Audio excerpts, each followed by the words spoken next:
ఉదయం నుంచి నువ్వు కష్టపడ్డావు, ఒళ్ళంతా బాగా అలసిపోయి ఉంటుంది. కాస్త తిని తృప్తిగా పడుకోవాలనిపిస్తుంది. కానీ వండుకోవడానికి వస్తువులు కూడా లేకుండా చిందరవందర చేసేశారు.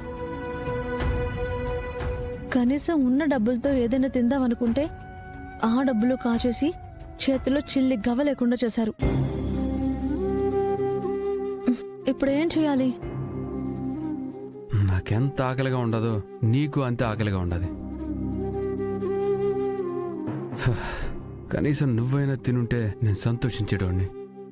నేను పస్తులున్నా పర్లేదు, నేను తినాలని నువ్వు అనుకోవడం, నువ్వు తింటే చాలు నాకు లేకపోయినా పర్వాలేదని నేను అనుకోవడం కాదు చిరంజీవి. ఉంటే ఇద్దరం పస్తులుండాలి, తింటే ఇద్దరం తినాలి.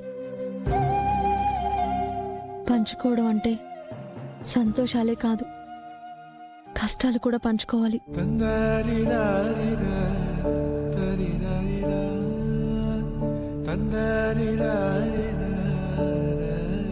సరే, ఈ రోజుకి మనకి తినే రాత లేదనుకుంటాను. తినకుండా ఎట్టుంటావు పాపా?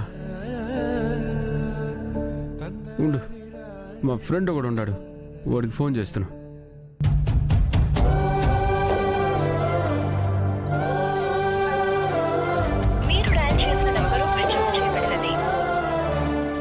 ఇదేంది, వీడి ఫోన్ స్విచ్ ఆఫ్ అని వస్తా ఉండదు. ఛార్జింగ్ అయిపోయి ఉండదేమో. టైం బాగాలేనప్పుడు అన్నీ అలాగే ఉంటాయి చిరంజీవి. ఇలాంటప్పుడే లేని దాని గురించి ఎక్కువగా ఆలోచించకూడదు. ఈ రోజుకి మనం పస్తులుండక తప్పదు.